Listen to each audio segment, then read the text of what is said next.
Hello and welcome to today's video, and we have a guest today in the form of Ian, and this is your first video? First video, so forgive my amateurish attempts at speaking, as proven there. So today we're talking about my autistic traits that Ian finds a bit annoying, and it is a really light-hearted video. And you've probably realised that we're in a different setting today, so we've come away to the countryside for a few days, so we thought it'd be a bit of fun just to do a bit of recording, just as an experiment really, because I've not recorded outside of the studio so far, so we'll see how this goes. I'm not sure if it's going to be for the main channel or for Patreon, so I'll see in editing. So, number one, over-explaining things in any situation, really, this could happen. But and normally it would, I think the most often thing would be I do something particularly stupid and annoying, or I either haven't done the job that I might be wanting to do, and it's quite obvious.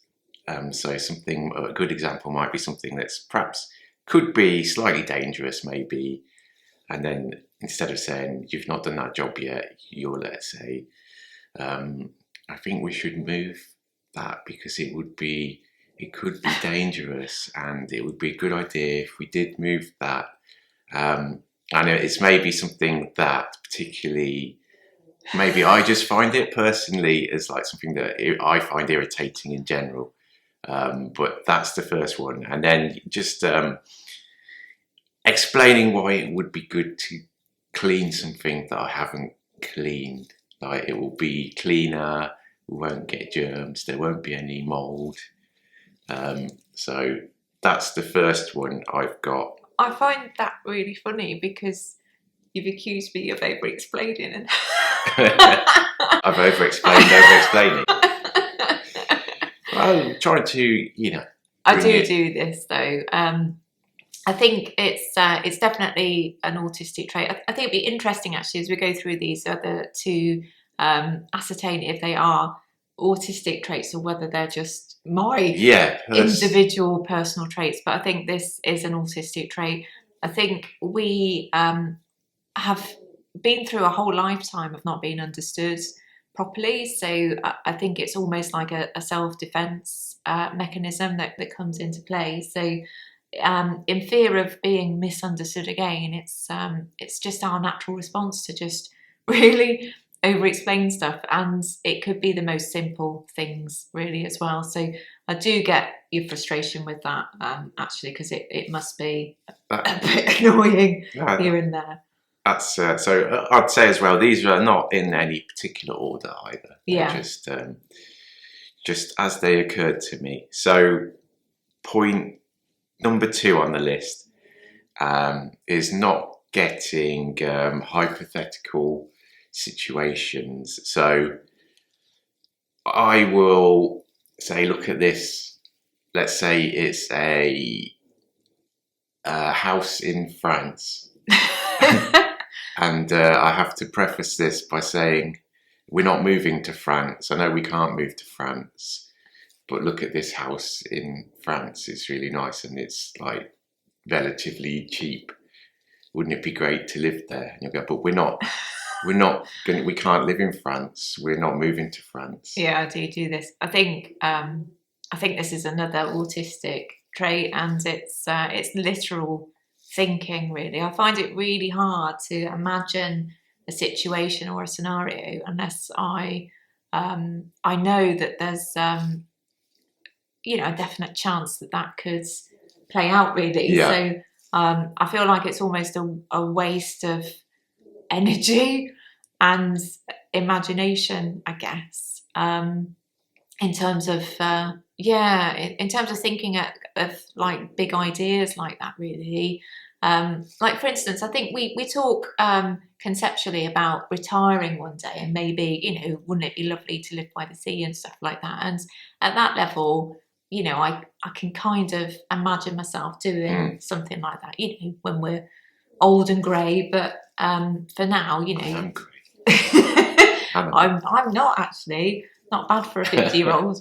And yeah, I find it really difficult to imagine scenarios or to invest in scenarios That won't ever happen. that won't play out. And you know, I'll look at these houses that you show me and I think, yeah, they are really beautiful, and aren't the people lucky that live there or who will go on to live there? But I just think, well, it won't be us, so why bother even thinking about it?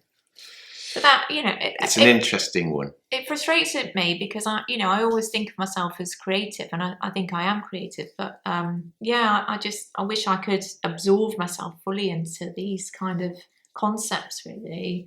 And it must limit you as well, because you must think, is this an idea worth sharing with Lizzie, or will she just sort of poo-poo it, really? I think I've adjusted to it by explaining, look, I'm not saying we're going to live in France. I'm just saying this is a nice house. Yeah. And it's affordable. Yeah. All those things, which the affordable part will bring us on to point 3, which often leads to the response from you of, you just say numbers at me. Oh, God. So not being able to hold more than, I would say it's probably after 2 numbers, that's it. So if you are talking about maybe something like a mortgage, or we need to do a deal for a mortgage, we need to sign up, I'll say it's 4%, and I'll say, imagine buying that house, it would be 4%. I say, well, that would be this much a month, and you go, you just said numbers at me. Yeah. Yeah. And then we have to stop the discussion. Yeah. Hey, squirrel. It's a good job that Jean-Paul's sleeping in his crate, because I don't know how he'd take to a squirrel patrolling on his turf. What do you think about numbers? Yeah, I don't know if this is an autistic thing or whether it's just a Lizzie thing, actually. I find it really hard to, have more than, say, 2 or 3 numbers in my head at once. And because Ian works with numbers, you work with spreadsheets, don't you? So this is your area. Yes. And I just really struggle with it, and I always have. For me, I often think you kind of either have a kind of creative mind or a scientific mind, but you've got both, actually, so that ruins that kind of argument. But yeah, I'd love to know if you also struggle with numbers, and whether you think it's an autistic thing or whether it's just a personal trait, really, because I think there's an important distinction at times between the two.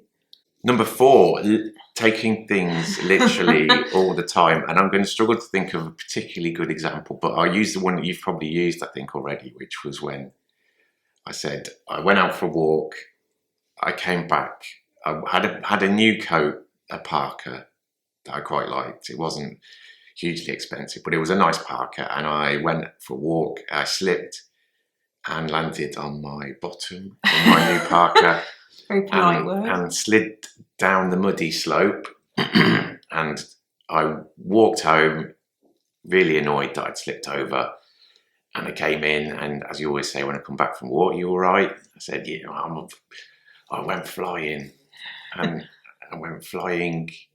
Did I say that? I went flying in my coat. Went flying in my coat, and you were like, you couldn't understand what I meant, and so I had to explain it. And I feel like this has sort of crept more and more into day-to-day things. So, but I've adjusted, I think. I will say, I'll try and say my sentences a bit clearer. Yeah, you give it more sort of clarifying stuff, bit of context. We talk about the coat one a lot, because I put that in my autism assessment, really, because they wanted an example. So we talk about this example quite a lot, because I think I've talked about this in a previous video, and I might have done an illustration as well. But I think it's really hard to think of examples just off the cuff like that, actually. But yeah, I do take things. So it happens. I'm struggling to think of a good example. Should have prepared that one, but it's day-to-day things. Well, when we're cooking a meal or something, I have to say, not literally. Yeah. So it's just about being aware, I suppose. We do it all the time. Well, I do it all the time, actually. It's so hard to give an example of it, but I'm sure you're all very aware of taking things literally, or most of you will be aware of taking things literally, because, I think this is a big autistic trait for many of us, really. Okay, number 5, as we're on holiday, I've put transitions. Yeah. But especially traveling. So this was something that I think I used to be more annoyed by than I am now, because I've adjusted and or slowed down a little bit, where in the past we would travel down to somewhere when we're going on holiday, and we'd arrive and the sun would be out, and I mean this would normally be in the UK, sun would be out, and I'd be like, brilliant, let's go to the pub now. And you'll be like, I'm exhausted because I've travelled, and I'm okay, so have a rest, so you have a sleep, and then you sort of, okay, I feel a bit better now, let's go to the pub. By this point, it's the next day and it's raining. And we can't sit outside and look at the ocean. So transitions and travelling, I think we're both aware of it, but I've adjusted to it a little bit. Yeah, I think this was... it was really difficult for me to explain this, really, because, excuse me, when we obviously first got together, I didn't know and you didn't know I was autistic. So it was really difficult to find the language or to explain why I found all of this stuff so difficult. And I get really fretful with travelling in particular, and that's actually the physical act of travelling. I've got issues with proprioception and my vestibular system, I've since learned, so I really struggle with enforced movement, so I find all of this stuff really overwhelming. So of course it's no surprise that I feel utterly exhausted by the time I get anywhere. So the last thing I feel like doing is to go to the pub whenever I get anywhere, and I can't drink these days anyway, but when I could drink, we spent many, an afternoon in the pub on holiday, but for the first day on arrival and the following day actually as well, I feel utterly drained, and it's frustrating because we love getting out and about, and we're real walkers actually, we walk everywhere. But for the first couple of days, it's utterly draining, and I found it really difficult to explain why. So I'm so grateful to have the language and the reasons as to why I kind of feel like this, and I struggle with travel in particular, and I'm a very nervous passenger. Yeah, the anxiety levels, and we went out for the day yesterday, so we don't go out that much on holiday, but we do manage to get out definitely once, maybe twice in our week, in our 6 days. So we went for a trip yesterday, and unfortunately, because we're in the middle of the countryside, the sat nav took us. It could have taken us, if we'd gone into town, it would have taken us down a big A road most of the way, B roads and A roads. But because we were in the countryside, it thought, I'll get them there 3 minutes quicker. And it took us down, not quite as bad as roads that we experienced in Cornwall, but they were quite bad. And I think we've got a little clip. You took a little clip. They're really, really narrow roads that only allow for single file traffic. But of course, country folk seem to have their, Range Rovers going at for kind of full speed sometimes, and it feels like you're going to have like a head-on crash. That's how it feels for me. So it's I'm kind of preparing myself for some catastrophic incidents all the time while we're on these roads, and I just can't shake it off. So I find it really, really so you go stressful. Very quiet and very tense, and I get concerned then as to how you're feeling about everything, and sometimes it can if you're not, I think as well, we make allowances for each other, for each other's, and that's what helps us get on so well, is that we can. So I know that, it was only a 30-minute trip. It wasn't as bad as it was in Cornwall, so you're probably going to be able to come through your transition spell, it won't be too bad. And after a few minutes, once we were there, safe and sound, you were okay and enjoying the scenery and the beach. Yeah, it was lovely actually. It was all worth it in the end. But yeah, that was a very stressful until I tried to make you walk on the seawall with the dog, and yeah, that was stressful as well. Yeah, it was some good fun. Yeah, it was worth it in the end though. Okay, number 6, and I think maybe number 7, we'll wrap into that one, is your noise sensitivity. So you're very sensitive to noise, and because of that, we get instances where I would turn something on, telly or something. The good example the other day was Apple TV. So when you turn Apple TV on, if anyone's got an Apple TV, it has a voice. It seems to always come on mine. It has this voice for people who are visually impaired. It will give a voiceover and it will narrate everything that you do. So it'll go voiceover on, voiceover off if you turn it off, and it will narrate every single thing you do on the thing, and you have to go through to the settings to turn it off. It's the first thing you have to do when you turn it on. So I turn on the Apple TV, and now straight away I hear, that's too loud. And I'm obviously turning it off because I know it's too loud. And that's the other thing. Can you turn it down just one? Is the sentence that I just one that I hear, because change channels and the volume isn't always leveled over TV. So you change channels, it's way louder than the other channel. And you'll say, can you turn it down just one, please? And I know it's loud. I've already got the controller in my hand. I'm turning it down. So that's it's an interesting one actually, because you get noise sensitivity, or you are noise sensitive as well, but we experience it in different ways. Yeah. Because I've explained to Ian that my noise sensitivity, like for instance, if you drop something in the kitchen, or if I drop something even, I hear the noise at full volume, but it almost clatters around in my brain for a few seconds afterwards as well. So I get kind of a replay thing going on. So it's not just the moment that I hear it. I know that there's going to be like a rebound going on in my brain at full volume still. So and it's painful. If you drop the saucepan lid in the kitchen, it's not as bad. But if I drop it, for some reason, worse. it's when you're kind of in control of the situation, it's more tolerable. It's just when other people have done it, it's painful. But you don't actually experience the pain, do you? It's just you're very sensitive to noise. It was a loud noise, and I often, you say it actually hurt, and I'll be like, it didn't. So that's not very nice of me. I think it's when you get stressed out yourself really with something, because obviously because of my MCAS, or not obviously, people won't know if they don't know, but it means that we more often than not have to make separate meals. So there's lots of activity going on in our kitchen. It's a tiny kitchen as well, so it can be really kind of frustrating. So there's already kind of sensory stuff going on. So if there's a sort of big noise on top of that, it's quite stressful.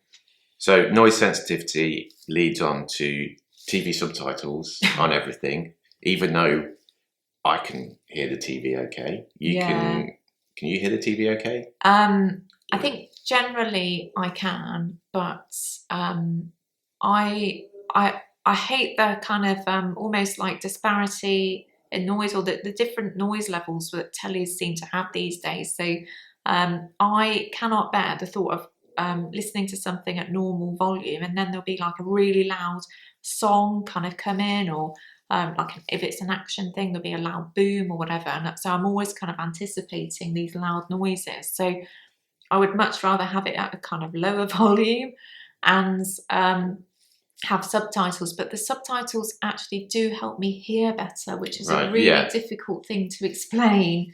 We've watched stand-up with subtitles, stand-up comedians. Oh, yeah.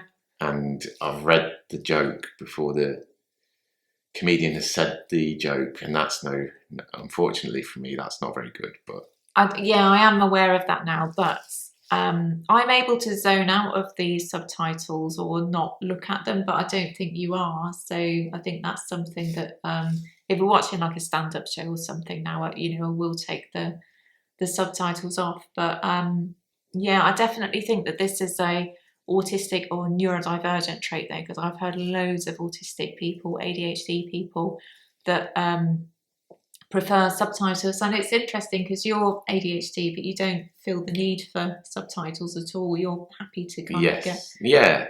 No, I don't feel the need for them. Yeah. Okay, so this is specific. I noticed, and it took me a long time to get the explanation for what this was. Well, I asked you, it would have been quicker, wouldn't it, to ask? But bubbles. So you do a stim. So when I'm asked to help do something like normally it's a tax return. Yeah, numbers. I just can't get on with numbers. Even though you've probably done most of the numbers, and I just have to do certain bits, which. But you're finance trained, really, aren't you? At a level, anyway. Sort of. So. It doesn't do finance, but there is a tiny element of finance to part of your job anyway. Yeah. So I just see that as, Ian must be good at numbers, so he can do my tax return. Yeah. So I heard a noise because it would be dead silence. I'd be looking at the screen, entering exchange rates and converting dollars to pounds, and I'd hear a click, click, click. Click, click. I'd look over at you and your mouth would be open, and I thought, is she clicking her jaw? How is she doing that? And it was only eventually I asked you, what is that? And you said, I said, are you clicking your jaw? And you said, no, I'm popping bubbles in my mouth. So I didn't even know that was an audible stim, and I've spoken about my stims before in a separate video, but for those that aren't aware, my main stim is making tiny bubbles with my tongue. I make them under my tongue and then they pop, and for whatever reason I hadn't even given it any thought whatsoever that these popping bubbles might make any noise whatsoever. And they're audible. And they are audible. I guess if you don't know what's happening, that must sound quite weird. A bit strange and it was a bit, but I was reassured that it was actually bubbles, not. And I'm not clicking my jaw. Strange jaw clicking. Yeah, although my jaw does actually click as well, but that's not a stim. That's just a physiological thing. But that's that gave me some food for thought actually, because as I'm sure that many of you will have created quiet stims or hidden stims, because many autistic people, certainly as children, will learn to hide their stimming behaviour. So stims like making these sort of tiny bubbles, you just assume nobody will notice. So I do wonder now how many people in my life have sort of heard this behaviour, but they just haven't said anything. So yeah. Number 9, the final one. Gosh, okay. The final one. Really There's not annoying. 10 like traditional lists. It's number 9, and it is not being able to commit to making a selection. I'll give you an example for this. Okay. What music do you want to listen to on Spotify while we have dinner? Yeah. All of the music in the world is available to you. I don't mind. Okay. You don't mind. I'm going to put this on there. Not that. I don't want to listen to that. Okay, so we know what you don't want. And this has got better, I'd say, but this would be as well, where do you want to go on holiday? I don't mind. Yeah. What film do you want to see? What do you want to watch? I don't mind. Yeah. Not that. Yeah. Not that. Not that. Don't want to go there. Yeah. So we're on holiday now, but we're getting better, but picking a location used to be difficult because it had to fit 20 criteria. So that's it. Yeah, that's. How do you feel about that one? Yeah, it's made me think of something else that I do actually, and although I agree, I do that. I remember a few instances actually of you saying to me, "Are you hungry? Should we get something to eat?" Yes, the hungry thing. I'm not hungry. I'm not hungry. No, don't want to eat anything. And because I went through years of never eating breakfast, I have to now, but I wouldn't eat breakfast. So I'd be like, no, I'm fine. And half an hour later, I'll say, "Oh my God, I am starving." And I do think this is a neurodivergent trait, because I have heard other people talking about this as well. But this is, it's been quite difficult to manage sometimes, because you never know, or we never know, when to go out to eat, really. Yeah. Because, it's based in interoception, really. Autistic people and ADHD people don't fully understand what their body needs or requires. They don't get the appropriate signals to the brain, or they can be delayed. Whereas I don't get hungry signals going on in my brain unless I am starving, which is the issue, I think. Yes, because you haven't eaten since breakfast. It's 12:30 or 1 o'clock. We're next to let's just be in the past. We're next to a Subway. It's the only food available. Yeah. Do you want to eat? No, I'm not hungry. An hour later, I'm starving. Yeah. And you're on the verge of passing out. Yeah. And there's no food, which it doesn't happen very often, but it did happen. We did get, we've had a few food deserts, I think they're called now, where we've been no food available. Yeah. And it's sort of been a bit of an impact. So that's food and music and just everywhere, really. So I've learned to make sure I get an opinion. And then maybe it's me as well. When we come on holiday, I like to think at least I'm not the sole person to blame for the holiday going wrong. So at least then you're complicit in the decision. Nice negative thinking going on. Yeah, there. that's, Yeah. That's a really good list, actually. And I think, I'd agree with all of them. I've put 9 out of 9. You put your hands up to 9 out of 9. Yeah, I put my hands up to 9. And I've actually added in one myself. So, I think that's pretty good, really. So, that's really interesting. And I'd love to know how many of these that you can relate to, because I think there's a fair few of them here that are actually autistic traits, I'd say. Thank you, Ian, for my pleasure joining us today. It's nice for you to be introduced to the community. And I'd like to do a follow-up video to this at some point where we discuss your ADHD traits. Yes, and there'll be more than 9. So just as disclosure, it's a longer list of the annoying things that I do. There won't be. I think it just goes to show that the longer you're with somebody, because we've been together, 17, 18 years now. Probably 17 years. 17, that, you do become accustomed to each other's behaviours, and what started out as annoying traits, you fully adjusted to them, actually, and that you just embrace them as part of the person, I think. So, and because of that as well, something that we tend to do is explain. The key thing, I think, is we explain how we're feeling more than. So we just say, I'm grumpy, it's not you. Yeah, that's a really good thing, actually. That's a good tip I would give. The best thing we ever discovered was if you're having a grumpy day, and I have loads of them, just say you feel grumpy, and it just really helps to break any tension, really. Yeah. Just say, I feel really grumpy today. It's not you, it's just how I'm feeling. And we've been able to get on great, really, as a result of that. Yeah. So that's our advice. So far, so good. Say when you're grumpy. Yeah. It's a winner. So we've been joined by our little doggo, just to say goodbye, really. So, thank you for watching. Give it a like if you got this far, and we'll see you again soon.